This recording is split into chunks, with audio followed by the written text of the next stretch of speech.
માર્ગની શરૂઆત છે એ યુરોપના પશ્ચિમ ભાગના દેશોની અંદર શરૂ થયેલી.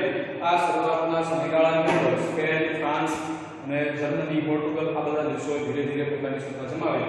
શરૂઆતમાં સ્પેન અને ફ્રાન્સ અને ઓસ્ટ્રિયા જેવા દેશો છે આપણે કહ્યું જોઈએ એમ પોતાના યુરોપની અંદર રહેલા પાડોશી દેશોને પોતાના ગુલામ બનાવેલા.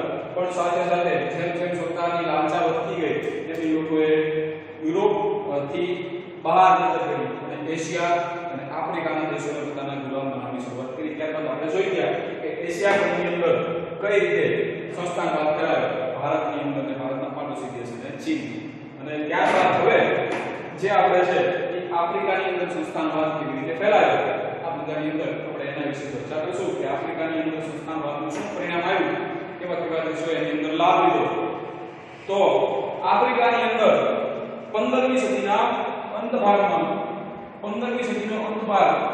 હવે પહેલો પ્રશ્ન એવો થાય 15મી સદી ઈસવીસનની અંદર આપણે લખતા હોય ત્યારે લખવી કઈ રીતે? તો 1400 થી ચાલુ કરો એટલે 1499 સુધીનો જે સમયગાળો રહ્યો આને આપણે 15મી સદી કહી શકીએ. આ આપણી 15મી સદી. તો અહીંયા તો આપણે 15મી સદીનો અંત ભાગ કીધો. તો એક સામાન્ય રીતે એવું કહી શકાય કે 1475 ની પછી એટલે કે 1475 ની પછીનો જે સમયગાળો રહ્યો એ 15મી સદીનો અંત ભાગ ગણાય. કારણ કે 1475 થી 1499 સુધી ગણવાનો એટલે એનો અંત ભાગ રહ્યો. તો આ 15મી સદીના અંત ભાગની અંદર આફ્રિકા ખંડ રહ્યો એનો દક્ષિણ ભાગ, આફ્રિકા ખંડનો દક્ષિણ ભાગ પણ ભારતની જેમ ત્રણેય બાજુ સમુદ્રથી ઘેરાયેલો છે. આ દક્ષિણ ભાગની અંદર કુદરતી સંપત્તિ વધારે હોવાના કારણે સોનું અને અન્ય ખનિજો દક્ષિણ ભાગની અંદરથી ખૂબ પ્રમાણમાં મળી આવે. સાથે સાથે વન્ય સંપત્તિ પણ એટલી બધી ઉપલબ્ધ છે. આના કારણે આ દક્ષિણ ભાગ એક સમૃદ્ધ ભાગ ગણી શકાય આફ્રિકા. આ દક્ષિણ ભાગની અંદર કાબુ મેળવવા માટે કે પોતાનો કબજો મેળવવા માટે યુરોપીય દેશોમાં એક પ્રકારની સ્પર્ધા થયેલી. એનો મેઇન ટાર્ગેટ કોણ હતો? આફ્રિકા ખંડનો દક્ષિણ ભાગ. આ એનો મુખ્ય ટાર્ગેટ હતો. હવે આ જે આફ્રિકાનો દક્ષિણ ભાગ છે એની અંદર સૌપ્રથમ સત્તા કોણે જમાવી કે સૌપ્રથમ પોતાનું સંસ્થાન કોણે સ્થાપ્યું? તો સૌપ્રથમ દક્ષિણ ભાગની અંદર આફ્રિકાના દક્ષિણ ભાગમાં સૌપ્રથમ સંસ્થાન સ્થાપવાવાળા લોકો હતા ડચ લોકો કે ડચ પ્રજા. હવે ડચ પ્રજા એટલે કોણ? તો ડચ પ્રજા એટલે જે આપણે નેધરલેન્ડ દેશ તરીકે જેને આપણે ઓળખીએ અથવા તો હોલેન્ડ તરીકે જે ઓળખાય. આ હોલેન્ડ એટલે નેધરલેન્ડના રહેવાસીઓ ડચ પ્રજા તરીકે ઓળખાય છે. ભારતના રહેવાસી ભારતીયો એવી રીતે નેધરલેન્ડના અથવા તો હોલેન્ડના રહેવાસીઓ જે છે એ ડચ લોકો તરીકે ઓળખાય. આ ડચ પ્રજાએ સૌપ્રથમ પોતાનું સંસ્થાન આફ્રિકાના દક્ષિણ ભાગની અંદર સ્થાપેલું. તો હવે આને આપણો એક નાનો એવો પ્રશ્ન બને કે દક્ષિણ ભાગની અંદર કયા ખંડના? આફ્રિકાના. આપણે આફ્રિકા ખંડની વાત કરી રહ્યા છીએ. તો આફ્રિકા ખંડના દક્ષિણ ભાગમાં સૌપ્રથમ સંસ્થાન સ્થાપવાવાળો દેશ કયો? તો અહીંયા આપણે યાદ રાખવાનું નેધરલેન્ડ. જો અહીંયા આપણને એવું કઈ આગળ નથી, અહીંયા માત્ર એવું જ કીધું છે કે ડચ પ્રજાએ સંસ્થાન સ્થાપ્યું. આપણે તો નામ જ્યારે લખવાનું છે ત્યારે શું લખવાનું થશે? નેધરલેન્ડ અથવા તો હોલેન્ડ દેશનું નામ લખવાનું થશે. તો નેધરલેન્ડ કે હોલેન્ડ નામના દેશે સૌપ્રથમ પોતાનું સંસ્થાન આફ્રિકાના દક્ષિણ ભાગ પર સ્થાપ્યું. સૌપ્રથમ દેશ એટલે નેધરલેન્ડ આપણે યાદ રાખશું.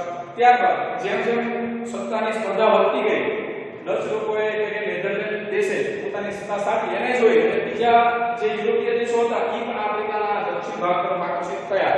એમને પણ થયું કે ભાઈ આ દેશની કે આ વિસ્તારની અંદરથી આપણને આવક સારી એવી મળી શકે. તો એના પગલે ચાલી નેધરલેન્ડના પગલે ચાલી એટલે કે એના રસ્તે ચાલી અને ઇંગ્લેન્ડ દેશ છે એ આફ્રિકાની અંદર પોતાની સત્તા જમાવવા માટે આવ્યો. જેમ આપણે કહી શકીએ કે ઇંગ્લેન્ડની સત્તા ભારત અને ભારતના પાડોશી જે આપણા એશિયાના દેશો છે એની ઉપર એની સત્તા હતી. તો હવે આફ્રિકાની અંદર જે દક્ષિણ ભાગમાં કેપ નામનો વિસ્તાર છે.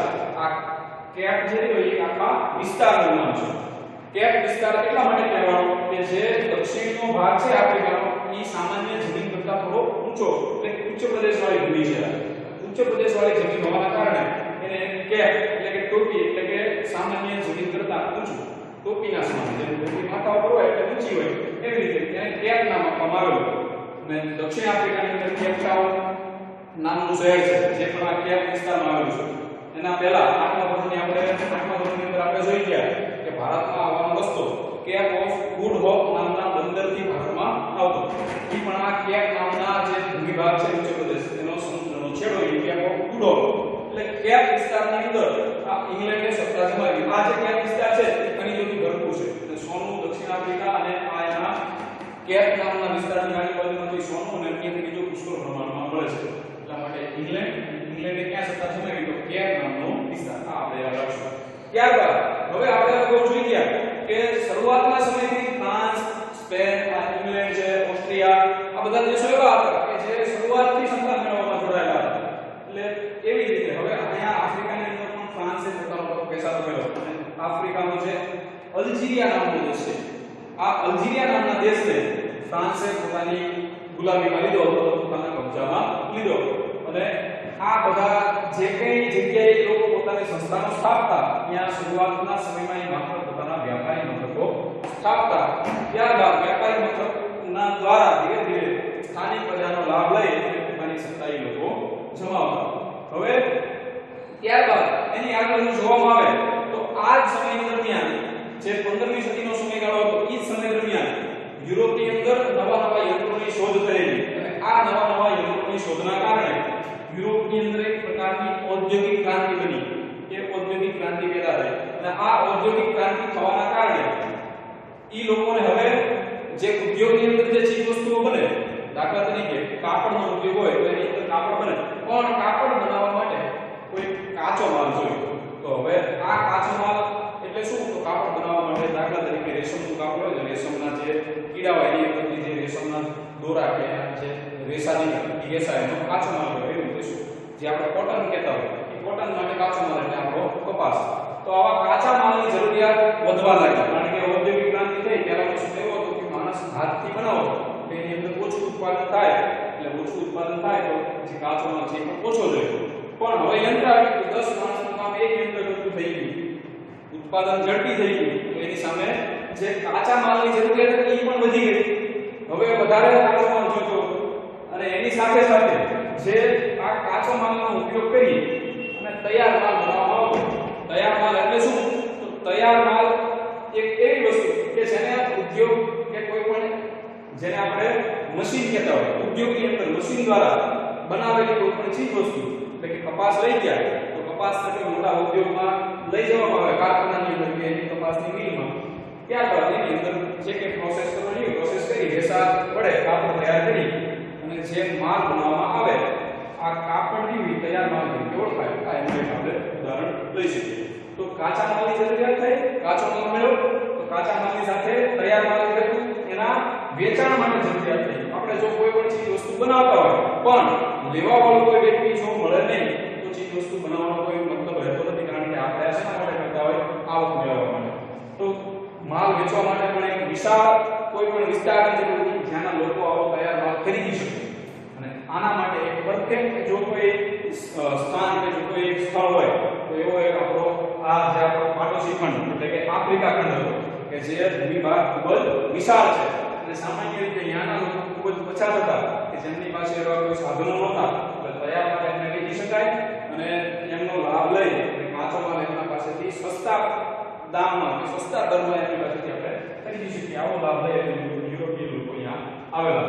એટલે આફ્રિકાનો જે વિશાળ વિસ્તાર હતો એમને કાચો માલ મેળવવા માટે અને તૈયાર માલ વેચવા માટે ખૂબ જ અનુકૂળ લાગ્યો. આ અનુકૂળ પરિસ્થિતિના કારણે યુરોપીય દેશોમાં આફ્રિકાની અંદર સંસ્થાનો સ્થાપવા માટે એક અલગ જ સ્પર્ધા હતી. આ અલગ સ્પર્ધા શેના માટે હતી? કારણ કે એમને ખબર પડી કે આફ્રિકા ખંડ છે ખૂબ જ વિશાળ છે, અહીંના લોકોની અંદર આપણે આપણો કાચો જે તૈયાર માલ છે એ વેચી શકીશું અને કાચો માલ આપણે અહીં લઈ શકીએ, લાકડું કે કોઈ પણ અન્ય ખનિજો કે કોઈ પણ બીજી ખેત પેદાશો કોઈ પણ. તો આ માટે દરેક દેશ હવે આફ્રિકા ખંડની તરફ આકર્ષિત થઈ ગયો અને બધાએ એવું કહ્યું કે આપણો દેશ જો આફ્રિકામાંથી આવક કર્યો તો આપણે કઈ પૈસા બીજો દેશ પણ એવું વિચારતો. અને આના કારણે એક સ્પર્ધા છે એ અલગ વધારે તીવ્ર સ્પર્ધા બની. આ જ સમય દરમિયાન જે રીતે ઇંગ્લેન્ડ અને ફ્રાન્સે જે રીતે વ્યાપારી મથકો સ્થાપ્યા, એવી રીતે બેલ્જિયમ જે દેશ છે ત્યાંના રાજાનું નામ આપણે યાદ રાખશું, લિયોપોલ્ડે. આ લિયોપોલ્ડે નામનો જે રાજા છે ત્યાંનો રાજા હતો બેલ્જિયમ નામનો દેશ. આ લિયોપોલ્ડે નામના રાજાએ આફ્રિકાની અંદર જે કોંગોનો પ્રદેશ છે, કોંગોનો પ્રદેશ પોતાના કબજામાં લીધો. સામાન્ય રીતે આફ્રિકન ભાષામાં કોંગો પ્રદેશ એવા વિસ્તારને કહેવામાં આવે કે જે જંગલવાળો વિસ્તાર હોય અને એ લોકો આફ્રિકન ભાષાની અંદર કોંગો પ્રદેશ કહેતા હોય, એટલે કોંગો નામ આવે. જે રીતે આપણે જંગલી વિસ્તાર કહેતા હોય. તો આ કોંગો પ્રદેશને બેલ્જિયમના રાજા લિયોપોલ્ડે પોતાના કબજામાં લીધો. હવે જંગલ પ્રદેશ પોતાના કબજામાં શું કામ લેવામાં આવે? અહીંયાની જે કંઈ કુદરતી પેદાશો છે એનો લાભ લેવા માટે. તો એક એવી વાત છે. તો એમની પાસે કોંગો પ્રદેશની સત્તા આવી ગઈ, એના કારણે એમને તો આર્થિક આવક મળવાની છે. ત્યારબાદ એવી રીતે ઇંગ્લેન્ડે ઇજિપ્ત નામના દેશને પોતાના કબજામાં લીધો. ઇજિપ્ત દેશને આપણે ઓળખતા હોય. ઇજિપ્તની અંદર એક વસ્તુ ખૂબ જ પ્રખ્યાત છે. શું? તો કે ઇજિપ્તના પિરામિડ, જે આપણે વારંવાર ટીવીમાં કે ક્યાંય ને ક્યાંય જોતા હોય. આ ઇજિપ્ત દેશ છે એને પણ ઇંગ્લેન્ડે કબજામાં લીધો. ઇજિપ્તની અંદરથી ખનિજો અને ખનિજ તેલ સારી માત્રામાં મળી આવે છે. તો અહીંયા પણ એક આવકનો સ્ત્રોત હતો. ત્યારબાદ ઇજિપ્તની સિવાય ઇંગ્લેન્ડે બીજા કયા પ્રદેશો પોતાના કબજામાં લીધા? તો જે આફ્રિકા ખંડ રહ્યો એના પૂર્વ બાજુના વિસ્તારો કે પૂર્વ બાજુના દેશો, એટલે કે પૂર્વ આફ્રિકાના વિસ્તારો પોતાના કબજામાં લીધા. અને એની સાથે સાથે આફ્રિકાના દક્ષિણ ભાગના દેશો જે છે એ પણ ઇંગ્લેન્ડે પોતાના કબજામાં લીધા. હવે ઇંગ્લેન્ડ સાથે આપણે શું યાદ રાખીશું? ઉપર તો આપણે જોઈ ગયા કે કેપની અંદર એને સત્તા જમાવી તો ઇંગ્લેન્ડ માટે કેપ યાદ રાખવાનું. ત્યારબાદ ઇજિપ્ત દેશ યાદ રાખવાનો. ઇજિપ્ત પણ આફ્રિકામાં આવેલો છે અને પૂર્વ આફ્રિકાના વિસ્તારો અને દક્ષિણ આફ્રિકાના વિસ્તારો આટલા ઇંગ્લેન્ડે પોતાના કબજામાં લીધા. ત્યારબાદ જેવી રીતે ફ્રાન્સ અલ્જીરિયામાં પોતાની સત્તા જમાવી કાઢ્યું. આ પાછું આપણે યાદ રાખવાનું, અલ્જીરિયાની અંદર વેપારી મથકો ફ્રાન્સના હતા. એવી રીતે ફ્રાન્સે આફ્રિકાનો એક બીજો દેશ ટ્યુનિઝિયા, આ ટ્યુનિઝિયા, મોરોક્કો અને પશ્ચિમ ભાગના જે દેશો છે આફ્રિકા ખંડના, આ દેશો ઉપર પોતાનો કબજો જમાવેલો. હવે અમુક દેશના નામ અહીંયા સ્પષ્ટ આપેલા. અહીંયા માત્ર એવું કીધું કે પશ્ચિમ આફ્રિકાના દેશો. તો એનો મતલબ એવો થાય કે કોઈ પણ એક દેશ જે હાલમાં જે આપણે દેશ તરીકે ઓળખતા હોય એ દેશ એ સમયમાં ફ્રાન્સ પાસે કે ઇંગ્લેન્ડ પાસે આખો દેશ પોતાના કબજામાં ન હોય, એનો થોડોક ભાગ પોતાના કબજામાં હોય. એટલા માટે એનું પૂરું નામ આપેલું નથી. જ્યારે અહીંયા પૂરું નામ આપેલું છે મતલબ એવો થાય કે મોરોક્કો નામનો જે દેશ હાલમાં જે અસ્તિત્વ ધરાવે એ દેશ આખો એ સમયે કોના કબજામાં હતો? ફ્રાન્સના કબજામાં. તો અહીં શું યાદ રાખવાનું? ફ્રાન્સે ટ્યુનિઝિયા અને મોરોક્કો આ બે દેશ આખા અને ત્યારબાદ પશ્ચિમ આફ્રિકાના દેશોના કેટલાક વિસ્તારો પોતાના કબજામાં લીધેલા. અને આ જોઈ, આ સ્પર્ધાને જોઈ આની અંદર બીજો દેશ કયો જોડાણો? જર્મની નામનો દેશ. તો આ જર્મની દેશ પણ આ સ્પર્ધામાં જોડાણો. એને પણ કહ્યું કે જેવી આવક બધા દેશના લોકો મેળવે છે, બીજા બધા દેશો આફ્રિકાની અંદરથી ખનીજો મેળવે, બીજી પેદાશો મેળવે, તો આપણે પણ એને લાભ લઈશું. અને જર્મની આવું વિચારી આફ્રિકાના પૂર્વ ભાગના અને પશ્ચિમ ભાગના દેશોને પોતાના કબજામાં લીધા. હવે જો એક સીધું તમારા મનની અંદર ખ્યાલ લાવો કે પૂર્વ આફ્રિકા બાજુ કઈ બાજુ છે, પશ્ચિમ આફ્રિકા કઈ બાજુ છે, વિશ્વનો નકશો તમે જુઓ તો આફ્રિકાનો જે ભાગ ભારત બાજુ આવે પૂર્વ આફ્રિકા અને જે ભાગ અમેરિકા ખંડ બાજુ આવે એ પશ્ચિમ આફ્રિકા. આ એક ખ્યાલ થોડો સ્પષ્ટ રહી શકે. ત્યારબાદ આગળ હવે આ બધા દેશોની સ્પર્ધામાં ઇટલી નામનો દેશ જોડાયો. અને આ ઇટાલી નામના દેશે રાતા સમુદ્ર, જેને આપણે વારંવાર ક્યાંક ને ક્યાંક નકશાકૃતિમાં જોઈ ગયા છીએ, રાતો સમુદ્ર, અંગ્રેજીમાં એને રેડ સી કહેવામાં આવે. આ રાતા સમુદ્રની આજુબાજુના દેશોને પોતાના કબજામાં લીધા. કોણે? તો રાતા સમુદ્ર સાથે આપણે ઇટલીને યાદ રાખવાનું. ઇટલીએ રાતા સમુદ્રની આજુબાજુના પ્રદેશો પડાવી લીધેલા. સ્પેન અને પોર્ટુગલ દેશો પણ આની અંદર જોડાણા. અને સ્પેન અને પોર્ટુગલ નામના દેશોએ પણ આ આફ્રિકાના દક્ષિણ ભાગના અને પૂર્વ પશ્ચિમના કિનારાના જે દેશો હતા એની અંદર પોતાની સત્તા જમાવી. સ્પેન અને પોર્ટુગલ આપણે ઉપર જોઈ ગયા. શરૂઆતમાં તો સ્પેન એકમાત્ર ઇજારાશાહી ધરાવતું રાષ્ટ્ર હતું કે જેની પાસે બીજા રાષ્ટ્ર ઉપર સત્તા હોય. અસ્થાનવાદની શરૂઆત કરવાવાળું સ્પેન. આ એક વાત યાદ રાખવાની આપણે.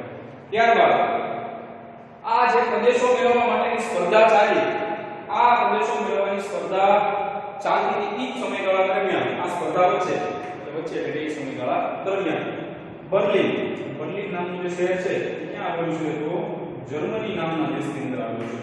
જર્મની નામના દેશનું શહેર બર્લિન ખાતે યુરોપીય દેશોની એક પ્રકારની પરિષદ કે પરિષદનો સીધો મતલબ તમે કાઢવા જાઓ હાલનો શબ્દ જેને આપણે વારંવાર વાપરતા હોય કોઈ પણ ચર્ચા વિચારણા માટેની એક પ્રકારની મીટિંગ અથવા તો વ્યવસ્થિત આયોજન દ્વારા મળેલી એક ચર્ચા વિચારણા.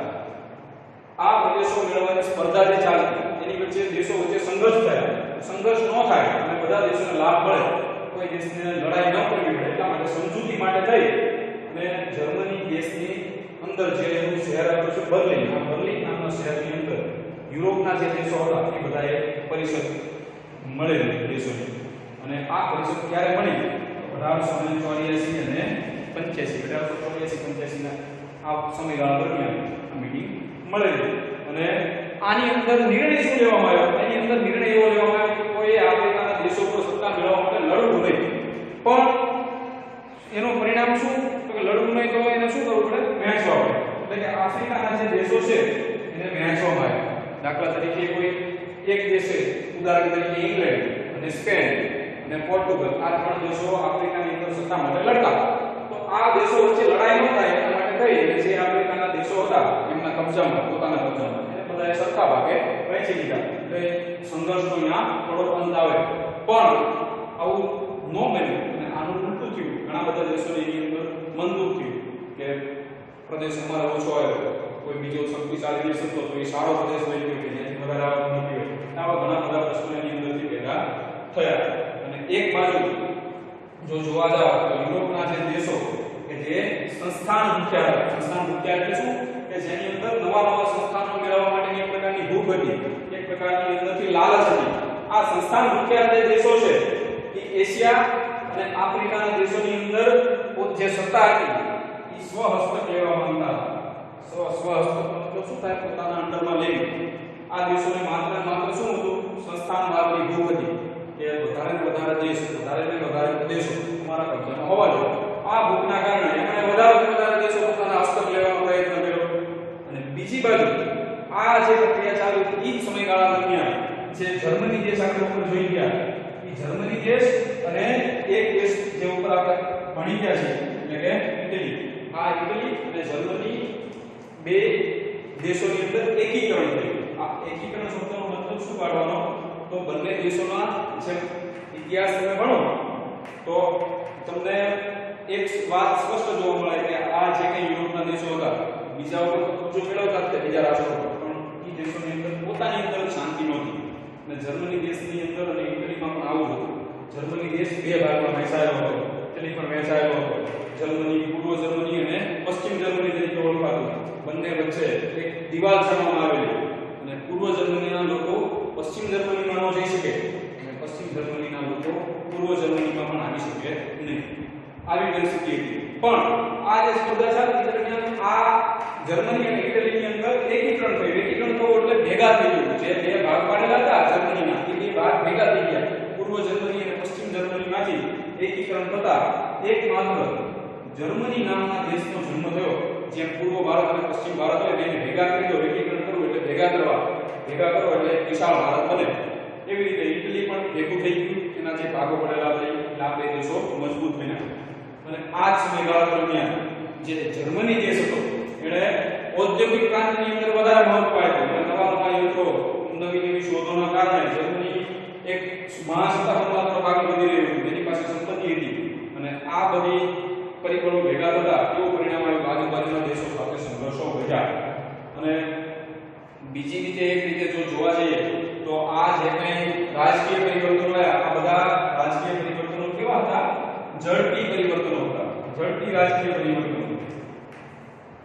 5 વર્ષની અંદર કોઈ પણ દેશની અંદર સત્તા બદલાઈ હતી, બીજો દેશ આવીને હુમલો કરે તો 5 વર્ષમાં 2 વર્ષની અંદર યુદ્ધ હારી જાય, લડાઈ થાય, ફરીવાર બીજો દેશ કબજો જમાવે તો આનો પરિણામ શું આવે કે આ જે રાજકીય સત્તા હોય એની અંદર ખૂબ જ ઝડપી પરિવર્તન આવતું. એક સમય એવો હોય કે 5 વર્ષ પહેલા ઇંગ્લેન્ડની સત્તા હોય, 2 વર્ષમાં પાછું જર્મની સત્તા જમાવે, કારણ કે જમાવે.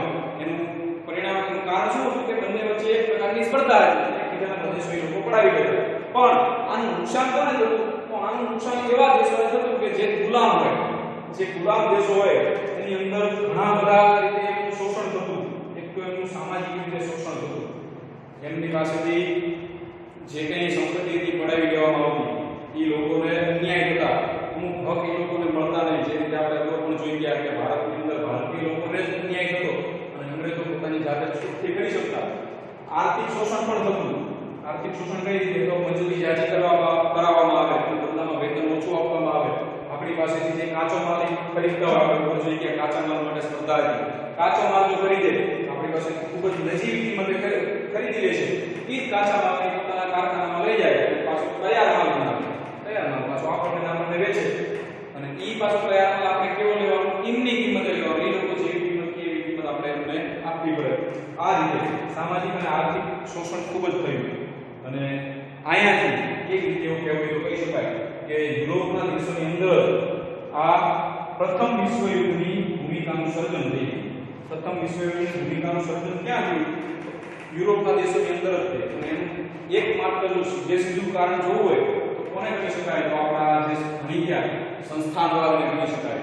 સંસ્થાનવાદ એક મહત્વનું કારણ હતું પ્રથમ વિશ્વયુદ્ધ થવા પાછળ. સંસ્થાનવાદ એટલે શું? તો આપણે એવું જોઈએ કે નવા નવા રાજ્ય કે નવા નવા પ્રદેશો પોતાની અંદર મેળવવા, એની અંદરથી આવક મેળવવા માટે પ્રયત્ન કરવો. આ જે સ્પર્ધા ચાલુ થઈ, એક પ્રકારની સંસ્થાનવાદ છે, એક પ્રકારની સ્પર્ધા છે. આ સ્પર્ધાનું પરિણામ છેલ્લે એવું આવ્યું કે બધા વિશ્વના દેશો એકબીજા સામે લડવા માટે તૈયાર થઈ ગયા અને પોતાના દેશનો લાભ માટે બીજા દેશને નુકસાન થાય, નિર્દોષ લોકોને નુકસાન થાય કે હવે એમને દેખાતું નહોતું. કારણ કે જ્યારે તમે સ્પર્ધામાં ઉતરો ત્યારે એકમાત્ર વસ્તુ તમને દેખાય કે મારી જીત થવી જોઈએ, બીજાનું જીત થવી થાય, એવી પરિસ્થિતિ અહીંયા પેદા થઈ. તો આ પાઠની અંદર આપણે આ પ્રથમ વિશ્વયુદ્ધ વિશે આગળ અભ્યાસ કરીશું. તો પહેલો જે આપણો મુદ્દો છે પ્રથમ વિશ્વયુદ્ધના પરિબળો. કયા કયા પરિબળોના કારણે પ્રથમ વિશ્વયુદ્ધ થયેલું? તો જો પ્રથમ વિશ્વયુદ્ધ છે એ એક વાત મનમાં ક્લિયર રાખવાની કે પ્રથમ વિશ્વયુદ્ધ કોઈ એક પરિબળ એક કોઈ પણ પોઈન્ટના લીધે એક કારણના લીધે થયેલું હતું અને એના પાછળ ઘણી બધી ઘટનાઓ અને ઘણા બધા પરિબળો જવાબદાર હતા. એટલે આપણે કોઈ એક ચોક્કસ એક જ પરિબળને આપણે એવું ન કહી શકીએ કે આના કારણે વિશ્વયુદ્ધ થયું. એના પાછળ ઘણા બધા પરિબળો હતા. તો પ્રથમ વિશ્વયુદ્ધના પરિબળોની અંદર અભ્યાસ આગળ કરતા પહેલા એક વસ્તુ ખાસ આપણે યાદ રાખવાની કે પ્રથમ વિશ્વયુદ્ધ જે છે એ ક્યારે થયેલું. હવે જો પ્રથમ વિશ્વયુદ્ધના પરિબળોની અંદર જ આપણને કાઉન્સની અંદર સાલ આપેલી છે જે ઈસવીસન, પણ આ સાલ આપણે મોટા ભાગે જોતા હોતા નથી, એની પર નજર નથી કરતા હોતા. અને જ્યારે આ પ્રશ્ન પાછો પેપરમાં પૂછાય ત્યારે આપણા માટે એક મુશ્કેલી બને કે આવું ક્યાં આપેલું નહોતું, ક્યાં કહ્યું. તો પ્રથમ વિશ્વયુદ્ધની સાલ અહીંયા આપણને આપેલી છે જે આપણે મનથી યાદ રાખીશું. પ્રથમ વિશ્વયુદ્ધ 1914 અને 1914 થી માંડી 1918 એટલે કે 4 વર્ષના સમયગાળા દરમિયાન લડાયેલું. અને હવે તમને કોઈ પૂછે કે પ્રથમ વિશ્વયુદ્ધ ક્યારે થયું, આપણે 1914 થી 1918 નો જવાબ મનમાં ખ્યાલ રાખવાનો. હવે જેમ મેં તમને અગાઉ વાત કરી કે પ્રથમ વિશ્વયુદ્ધ જે છે એ કોઈ એક ચોક્કસ પરિબળ કે કોઈ એક ચોક્કસ પ્રસંગનું પરિણામ હતું અને એના પાછળ ઘણા બધા પરિબળો જવાબદાર હતા અને ઘણા બધા પ્રસંગો પણ જવાબદાર હતા. કોઈ એક પ્રસંગને તમે પિન પોઈન્ટ કરી અને એવું કહી શકો કે આ જ પ્રસંગના કારણે પ્રથમ વિશ્વયુદ્ધ થયું. હવે પ્રથમ વિશ્વયુદ્ધની શરૂઆત એટલે કે પ્રથમ વિશ્વયુદ્ધનો આરંભ ક્યારે થયો? તો પ્રથમ વિશ્વયુદ્ધનો આરંભ જે છે 1 ઓગસ્ટ 1914 ના દિવસે થયેલો છે. એટલે 1 ઓગસ્ટ 1914 આ દિવસ આપણે શેના માટે યાદ રાખવાનો? પ્રથમ વિશ્વયુદ્ધનો આ દિવસે આરંભ થયો. 1914 થી 1918 ચાલ્યું. શરૂઆત ક્યાંથી થઈ? 1 ઓગસ્ટ 1914. આને આપણે યાદ રાખીશું. સાથે સાથે પ્રથમ વિશ્વયુદ્ધની જે શરૂઆત છે, શરૂઆતના સમયનું પહેલું એવું લડાઈ, પહેલું એવું યુદ્ધ કોને કહી શકાય? તો આ પહેલું જે લડાઈ છે એ જર્મની અને ફ્રાન્સ વચ્ચે લડવામાં આવી. જર્મની અને ફ્રાન્સ વચ્ચે એક લડાઈ થઈ. કઈ લડાઈ?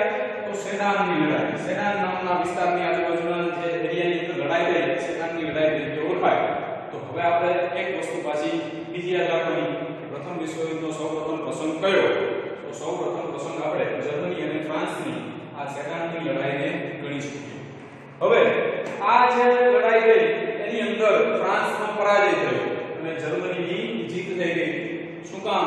તો આપણે અગાઉના મુદ્દામાં ચર્ચા કરી એમ કે જર્મની ઔદ્યોગિક ક્રાંતિમાં વધારે મહત્વ આપવા લાગ્યું અને એના કારણે એક મહાસત્તા બનવા તરફ હતું. એની શક્તિ છે ફ્રાન્સ કરતાં વધારે હતી. ફ્રાન્સની સામે હારી ગઈ. તો હવે પહેલાના સમયથી એક પ્રકારનો નિયમ ચાલ્યો આવે કે જે રાજા હારે અને જીતેલા રાજા જે કે પ્રમાણે એને વર્તન કરવું પડે. એટલે ફ્રાન્સ જે છે એને એક પ્રકારની સંધિ પર સહી કરવાની કે એગ્રી કરવાની ફરજ પડી. સંધિ એટલે એક પ્રકારનો કરાર. તો આ આપણે સંધિ શબ્દ યાદ રાખશું. સંધિ એટલે કરાર. આ કરાર એટલે કે સંધિ એનું નામ શું? તો ફ્રેન્કફર્ટની સંધિ. હવે ફ્રેન્કફર્ટ જે છે આ ફ્રેન્કફર્ટ ઈ એક શહેર છે અને ક્યાં આવેલું છે? તો જર્મની. જર્મનીનું એક ખૂબ જ પ્રખ્યાત શહેર છે. જેવી રીતે આપણે તો બર્લિન જોઈ ગયા, બર્લિન અને આ ફ્રેન્કફર્ટ પણ જર્મનીનું એક શહેર છે. આ ફ્રેન્કફર્ટ નામના શહેરની અંદર બંને દેશો વચ્ચે એક પ્રકારની મીટિંગ થઈ અને મીટિંગની અંદર એક સંધિ એટલે કે એવો કરાર કરવામાં આવ્યો, નિયમો રજૂ કરવામાં આવ્યા કોના દ્વારા? જર્મની દ્વારા, કારણ કે જર્મની જીતેલું હતું. હવે જર્મની જેમ કે ફ્રાન્સને કરવું પડે એટલા માટે બે દેશોએ સાથે મળી અને જેવું જર્મનીએ કીધું એના ઉપર ફ્રાન્સે એગ્રી કર્યું, એક પ્રકારનો કરાર કર્યો કે તમે જે રીતે કહેશો એ અમે કરશું.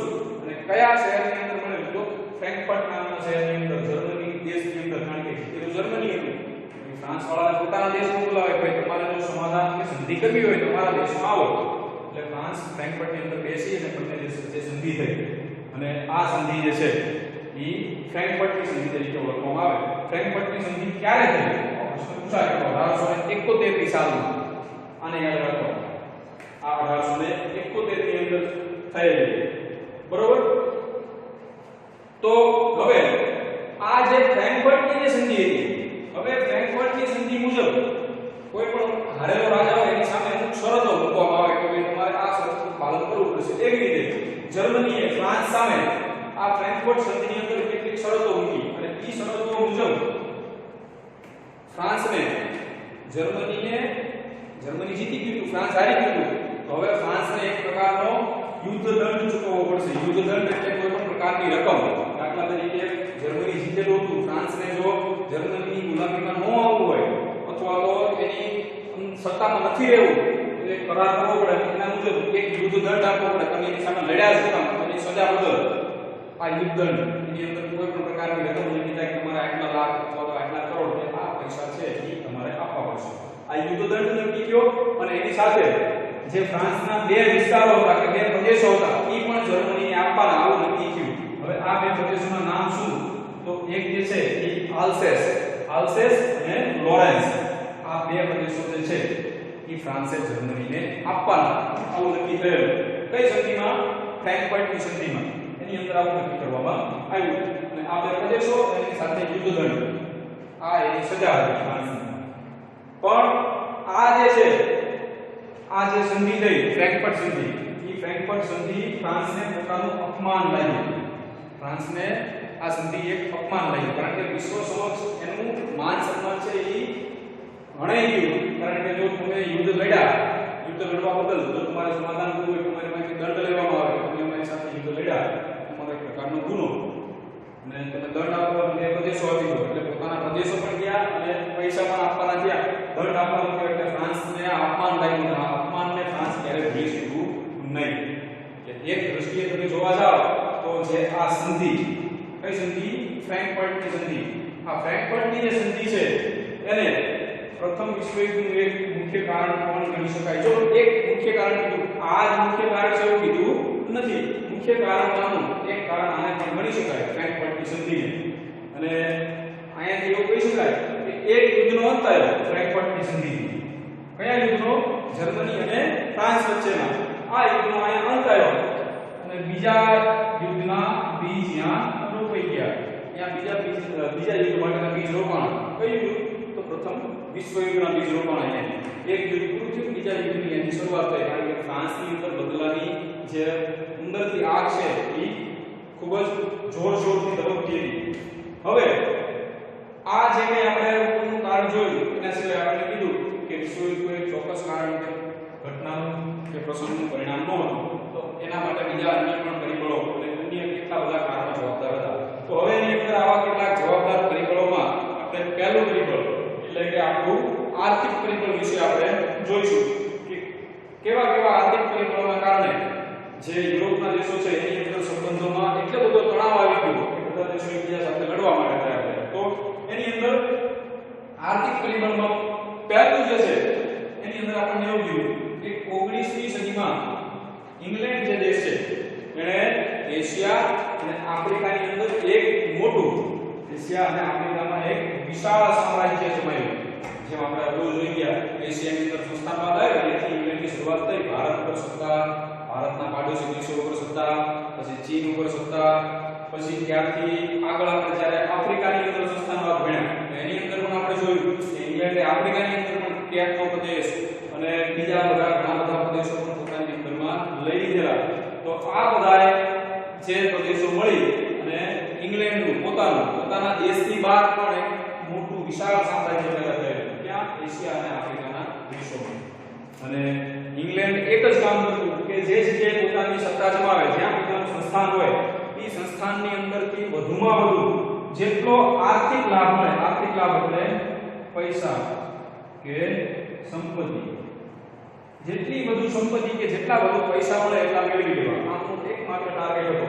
એટલે ઇંગ્લેન્ડે પોતાના સંસ્થાનોની અંદર ખૂબ જ આર્થિક શોષણ કર્યું અને આ આર્થિક શોષણ કરવાથી જે દેશો ગુલામ હતા એ ગરીબ બન્યા, પણ એનું પરિણામ એવું આવ્યું કે ઇંગ્લેન્ડ પોતે ધનવાન બની ગયું.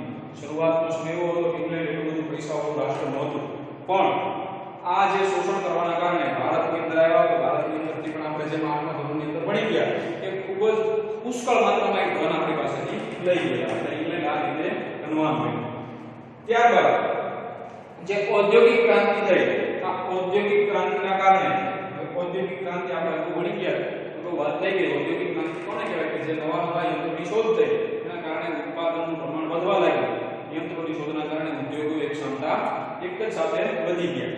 આને આપણે ઔદ્યોગિક ક્રાંતિ કહી શકીએ. આ ઔદ્યોગિક ક્રાંતિના કારણે ઉત્પાદન વધ્યું. તો વાત કરીએ આપણે અગાઉના પાઠની અંદર એની જેમ કે ઉત્પાદન વધ્યું એટલે કાચા માલની જે જરૂરિયાત છે એ વધવા લાગી. એક વ્યક્તિ કોઈ જગ્યાએ કાપડ બનાવવાનું કામ કરતો હોય તો આખા દિવસમાં થોડુંક જ કાપડ બનાવી શકે, એટલે એને આખા દિવસ દરમિયાન કાચા માલ તરીકે થોડા એવા રૂની જરૂર પડે. એના બદલામાં તમે 10 વ્યક્તિને મૂકો, 10 વ્યક્તિ આખા દિવસમાં જાજુ કાપડ બનાવશે તો કાચા માલ તરીકે કપાસ કે રૂની એને જાજી જરૂર પડશે. એવી જ રીતે જો એક યંત્ર હોય, યંત્ર તો 10-15 વ્યક્તિનું કામ કરે, થોડી જ વારમાં ઘણું બધું કાપડ બનાવીને આપે, ત્યારે કાચો માલ તો આપણે એટલો આપવો પડશે. એટલે આ રીતે કાચા માલની જરૂરિયાત વધવા લાગી અને એનું પાછું એવું પરિણામ આવ્યું એના કારણે પાછો સંસ્થાનવાદ લીધો. જાજો કાચો માલ મેળવવા માટે જાજા વિસ્તારો કબજો મેળવવાનો પ્રયત્ન થવા લાગ્યો અને પાછું એનું પરિણામ માત્ર એવું જ આવ્યું કે પૈસા કમાવા માટે તે સંસ્થાનવાદ વધ્યો હતો, દેશો વચ્ચે સંઘર્ષ થવા લાગ્યો, દેશો લડવાની એની ઉપર આવી ગયા. તો આને પણ એક આપણે ઔદ્યોગિક ક્રાંતિને પણ એવું આર્થિક પરિબળ ગણાવી શકીએ કે જે પ્રથમ વિશ્વયુદ્ધ માટે જવાબદાર હોય. ત્યારબાદ 19મી સદીના છેલ્લા 25 વર્ષમાં, જ્યારે આપણે 17મી સદી, 18મી સદી, 19મી સદી આવું જ્યારે વાંચતા હોય ત્યારે મનમાં ખ્યાલ સ્પષ્ટ રહેવો જોઈએ 19મી સદી કોને લખાય, તો જે 1800 થી ચાલુ કરો તમે તો 1899 સુધીનો જે સમયગાળો છે એને આપણે 19મી સદી કહી શકીએ. પણ અહીંયા આપણે શું કીધું છે, 19મી સદીના છેલ્લા 25 વર્ષ. છેલ્લા 25 વર્ષનો સમયગાળો તમે ગણો તો 1975 થી પછીનો જે સમયગાળો થયો એ છેલ્લા 25 વર્ષ એ 19મી સદીના ગણાય. એટલે સોરી 1875 થી જે સમયગાળો થાય એ 19મી સદીનો અંત ભાગ. એટલે આપણે અહીંયા 1875 થી યાદ રાખવાનું છેલ્લા 25 વર્ષ કીધા તો 19મી સદીનો અંત ભાગ 19મી સદી 1899. તો આ છેલ્લા 25 વર્ષની અંદર જર્મનીએ પણ એશિયા અને આફ્રિકાની અંદર જે બજારો હતા, બજાર એટલે કે જે આપણે જ્યાં શોપિંગ કરવા જઈએ એવી બજાર નહીં, પણ આપણો જે દેશ છે એ બીજા દેશ માટે એક બજાર હોઈ શકે. જો બીજો કોઈ એવો આપણો પાડોશી દેશ હોય કે વિશ્વનો કોઈ એવો મોટો દેશ છે જે એક મહાસત્તા હોય અથવા તો વિકસિત દેશ હોય, એની પાસે યંત્રો હોય, તો એ જે કંઈ તૈયાર માલ પેદા કરે એને વેચવા માટે કોઈ એક દેશને પસંદ કરે છે. દાખલા તરીકે ભારતની અંદર જેવી રીતે ચાઇનામાંથી ઇલેક્ટ્રોનિક સાધનો આપણા દેશની અંદર આવે, આ ઇલેક્ટ્રોનિક સાધનો વેચવા માટે આપણો દેશ ચીન માટે એક બજાર કહેવાય. આપણે બજાર તરીકે એની ફરજ બજાવતા, કારણ કે આપણને વસ્તુઓ વેચે અને આપણે એની પાસે ખરીદતા. એટલે આવા એશિયા અને આફ્રિકાના બજારો મેળવવા માટે જર્મનીએ પણ હવે હરીફાઈ ચાલુ કરી દીધી. ઇંગ્લેન્ડ એની અંદર જોડાયેલું હતું પહેલેથી, કારણ કે કેવું હતું એશિયા અને આફ્રિકાની અંદર સત્તા જમાવી પણ વિશાળ સામ્રાજ્ય ધરાવતું. હવે એમાં જર્મની પણ જોડાઈ ગયું અને એની સાથે સાથે ઇંગ્લેન્ડ અને જર્મનીની સાથે એશિયા અને આફ્રિકાની અંદર ફ્રાન્સ પાસે પણ કેટલી બધી સત્તાઓ હતી અને ફ્રાન્સ પણ આ બધા દેશોનો એક બજાર તરીકે ઉપયોગ કરતું ને પોતાની વસ્તુઓ વેચતું. હવે જર્મનીએ શું કર્યું કે જો તમારે ઇંગ્લેન્ડ અને ફ્રાન્સને હરાવવું હોય તો કઈ રીતે હરાવી શકાય કે એ લોકોની ચીજ વસ્તુઓને વેચાતી બંધ કરાવવી પડે અથવા તો ઓછી કરાવવી પડે.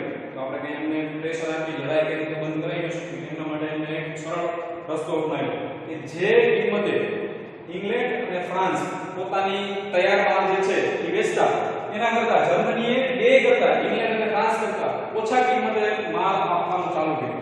જર્મની પોતે જે માલ બનાવતું એને ઇંગ્લેન્ડ અને ફ્રાન્સ કરતા કેવી કિંમતે આપવું, ઓછી કિંમતે એટલે કે સસ્તો માલ આપવાનું ચાલુ કર્યું. આનું પરિણામ એવું આવે કે જો ત્રણ કંપનીઓ છે, ત્રણ કંપનીમાંથી બે કંપની એવી હોય કે જેની દાખલા તરીકે પેન લેવા જવી તો પેનના 15 રૂપિયા છે, બે કંપની 15 રૂપિયા વેચે, ત્રીજી કંપનીને આની હારે સ્પર્ધામાં વેરીફાઈમાં ઉતરવું હોય તો શું કરવું પડે કે આ 15 રૂપિયાની પેન મળતી હોય તો એ કંપનીને આ પેન છે એ 14 રૂપિયામાં કે 13 રૂપિયામાં આપવી પડે. જો એ 13 રૂપિયામાં આપશે તો બધા લોકો આ જ પેન ખરીદશે 13 રૂપિયા વાળી, 15 રૂપિયા વાળી 2 રૂપિયા વધારે દેશે નહીં.